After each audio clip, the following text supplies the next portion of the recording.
আল্লাহ সুবহানাহু ওয়া তাআলা আমাদেরকে সৃষ্টি করেছেন তার ইবাদত করার জন্য। আল্লাহ পাক সূরাতুজ জারিয়াতের মধ্যে বলেছেন 56 নম্বর আয়াতে, ওমা খলাকতুল জিন্না ওয়াল ইনসা ইল্লা লিয়াবুদুন, আমি জিন এবং মানুষকে শুধুমাত্র আমার ইবাদতের জন্য সৃষ্টি করেছি। শুধু এই একটা কারণেই আল্লাহ পাক আমাদেরকে পৃথিবীতে পাঠিয়েছেন।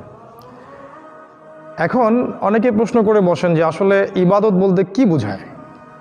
আমরা কি তাহলে 24 ঘন্টাই আল্লাহর ইবাদত করতে থাকবো, আমাদের দুনিয়ার কাজকর্ম করব না? তো অনেকেরই প্রশ্ন জাগে আর কি। এই জন্যে আল্লাহ রাব্বুল আলামিন একজন নবীকে প্রেরণ করেছেন শেষ নবী হিসেবে, এবং তিনি আদেশ করেছেন ওয়ামা আতাকুমুর রাসূলু ফাখুযুহু, রাসূল সাল্লাল্লাহু আলাইহি ওয়াসাল্লাম তোমাদেরকে যা দিয়েছেন চোখ বন্ধ করে গ্রহণ করো।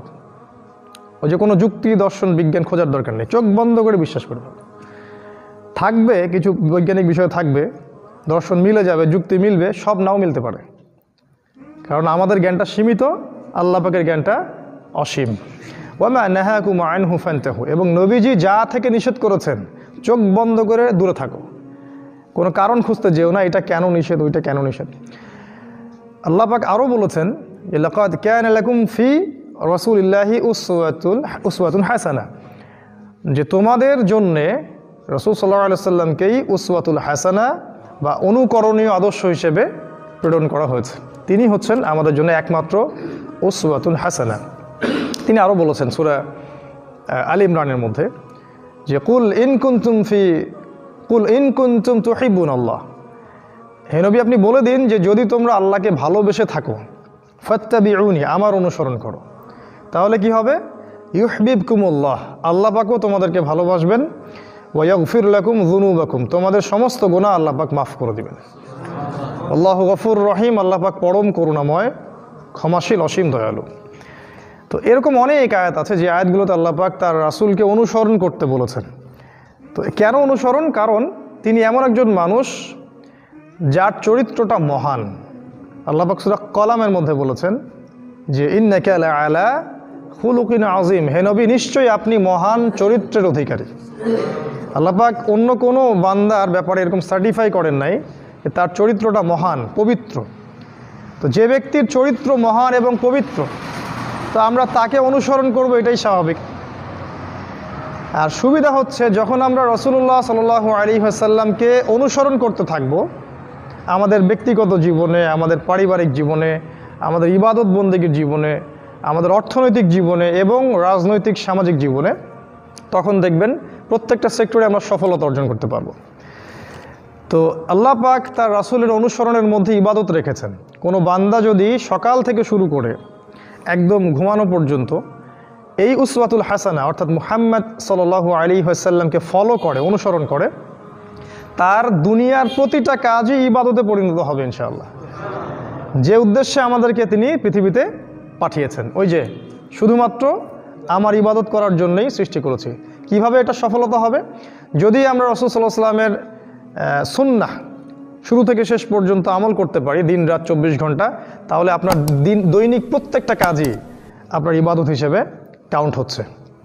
তো আমরা এখন অল্প একটু সময়ের মধ্যে একটু যুবকদের জন্য স্পেশালি এটা ব্যাখ্যা করার চেষ্টা করব যে আপনি আপনার জীবনটাকে কিভাবে প্রফেটিক লাইফস্টাইলে চালাবেন। অনেকে প্রশ্ন করেন আমাদেরকে অনলাইনে, দুইটা প্রশ্ন খুব কমন আসে। একটা হচ্ছে, ভাই আমরা যারা জেনারেল শিক্ষিত স্টুডেন্ট আছি আমাদের পড়াশোনার সিলেবাস কেমন হবে, ইসলামিক সিলেবাস কেমন হবে, এই প্রশ্নটা প্রচুর পাই। আরেকটা প্রশ্ন পাই যে ভাই তাহলে আমরা দৈনন্দিন জীবনে কিভাবে চলবো যাতে করে আমরা রাসূল সাল্লাল্লাহু আলাইহি ওয়াসাল্লামের সুন্নাহগুলোর উপর থাকতে পারি। আজকে একটা প্রশ্ন নিয়ে কথা বলছি শুধু, যে আমরা কিভাবে চলাফেরা করলে আমাদের 24 ঘন্টাই উসওয়াতুল হাসানার অনুসরণ হবে এবং আমরা ব্যাপক নেকি অর্জন করব, পুরো 24 ঘন্টায় ইবাদতে কাটাবো ইনশাআল্লাহ। কিভাবে সম্ভব? শুরুটা করতে হবে আপনাকে ঘুম থেকে। কোথা থেকে? ঘুম থেকে, রাতের ঘুম থেকে।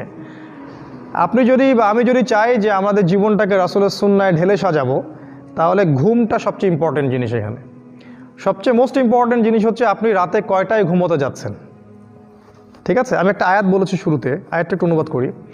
আল্লাহ পাক বলেছে সূরা হামিম সেজদার মধ্যে আছে আয়াতটা, শেষের দিকে আল্লাহ পাক বলেছেন ওয়ামিন আয়াতিহি, আল্লাহ পাকের নিদর্শনগুলোর মধ্যে অন্যতম নিদর্শন হচ্ছে লাইল ওয়ান নাহার, দিন এবং রাত, ওয়াশ-শামসু ওয়াল কমার, ওই দেখেন সূর্য এবং চাঁদ। তাহলে দিনের সাথে সূর্য, রাতের সাথে চাঁদ, এগুলো আল্লাহ পাকের অন্যতম নিদর্শন। আল্লাহ পাক বলেছেন যে লা তাসজুদু লিশ-শামসি ওয়ালা লিল কমার, তোমরা চাঁদকে সেজদা করো না আর সূর্যকেও সেজদা করো না। ওয়াসজুদু লিল্লাহ, তোমরা সেই আল্লাহকে সেজদা করো, আল্লাযী খালাকাহুন্না, যিনি এগুলোকে সৃষ্টি করেছেন। ইন কুনতুম ইয়াহু তা'বুদুন, যদি তোমরা সত্যিকার অর্থেই আল্লাহর ইবাদত করে থাকো। তাহলে এখানে কিন্তু আল্লাহ পাক দিন এবং রাত এবং চাঁদ এবং সূর্য এই বিষয়টাকে আপনাকে গুরুত্ব দিয়েছেন।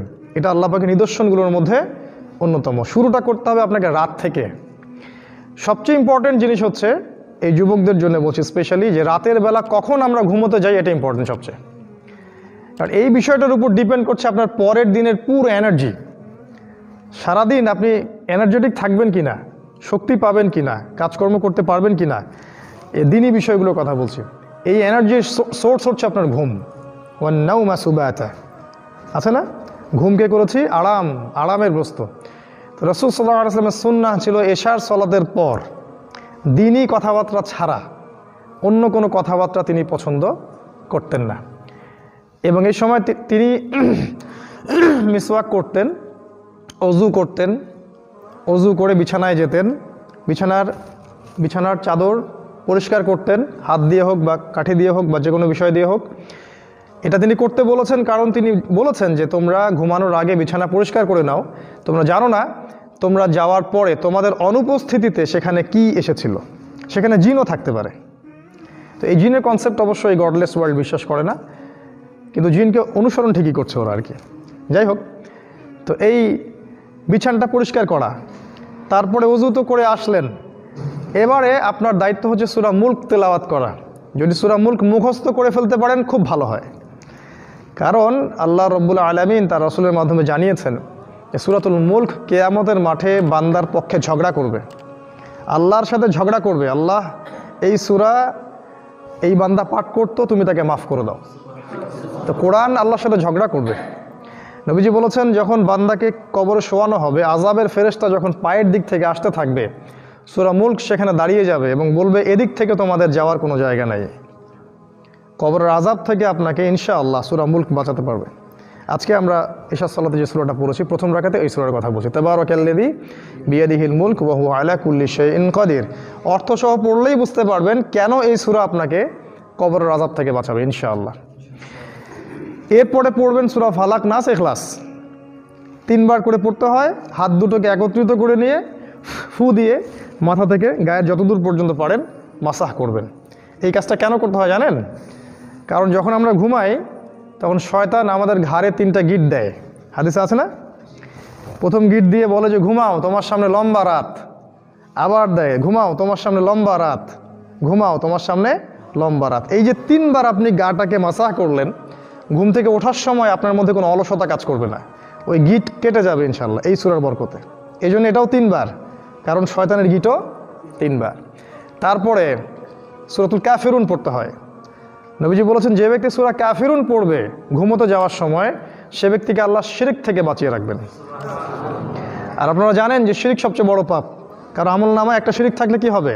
আমলনামা বাতিল হয়ে যেতে পারে। আল্লাহ পাক বলেছেন যে আল্লাহ পাক শিরকের গুনাহ ছাড়া বাকি সব গুনাহ তিনি মাফ করতে পারেন, শিরকের গুনাহ ছাড়া। এরপরে আছে আয়াতুল কুরসি। ওই যে আবু হুরায়রা রাদিয়াল্লাহু আনহু হাদিসটা, যে তাকে আল্লাহ রাসূল মাল পাহারা দিতে বললেন না, গনিমতের মাল, চোর এসে চুরি করে নিয়ে গেল, তারপরের রাতে আবার আসলো, তারপরের রাতে আবার আসলো, তিনি ছেড়ে দিলেন। এক পর্যায়ে চোর কি বলল যে আমি তোমাকে একটা আমল শিখিয়ে দিচ্ছি, যেটা করলে কোনো শয়তান তোমার ধার কাছে আসতে পারবে না। তখন তিনি তো আমলের আগ্রহী ছিলেন, সাহাবায়ে কেরাম শিখতে চাইলেন, তো ইবলিস শিখিয়ে দিল যদি আয়াতুল কুরসি রাতের বেলা তেলাওয়াত করো, শয়তান তোমার কাছে আসতে পারবে না ইনশাআল্লাহ। তো নবী সাল্লাল্লাহু আলাইহি ওয়াসাল্লাম পরের দিন ফজরের সময় আবু হুরায়রা রাদিয়াল্লাহু আনহুকে বলছেন তোমার রাতের সাথীর কি খবর? খবর তো নবীর কাছে পৌঁছেই গেছে আগে থেকে, তাই না? তো আবু হুরায়রা রাদিয়াল্লাহু আনহু বললেন যে রাসূলুল্লাহ আমি তোকে ছেড়ে দিয়েছি, ও তো আমাকে একটা আমল শিখিয়ে দিয়েছে। তো কী আমল? যে এই আমল। রাসূল সাল্লাল্লাহু আলাইহি ওয়াসাল্লাম বললেন যে সে এই কথাটা সত্য বলেছে, যদিও সে বেশিরভাগ কথাই মিথ্যা কথা বলে, এবং সে ছিল ইবলিস। কিন্তু আরেকটা দলিল আছে, ভালো জিনিস যেখানেই আছে আপনাকে নিতে হবে। ভালো মধু যেখানে আছে আপনাকে নিতে হবে মধু। বুঝতে পারেন নাই? ইবলিস শিখিয়ে দিয়েছে আয়াতুল কুরসি রাতের বেলা পাঠ করলে শয়তান আসতে পারবে না। কে শিখাই দিছে? ওই ওই ওই ওই আমলটা আমরা নেই নাই, আমল করছি না। মাশাআল্লাহ, আয়াতুল কুরসি পাঠ করাটা সারা রাত একজন ফেরেশতা আপনাকে পাহারা দিবে ইনশাআল্লাহ আল্লাহর পক্ষ থেকে। ويسر لي أمري واحلل عقدة من لساني يفقه قولي رب اشرح لي صدري ويسر لي أمري واحلل عقدة من لساني يفقه قولي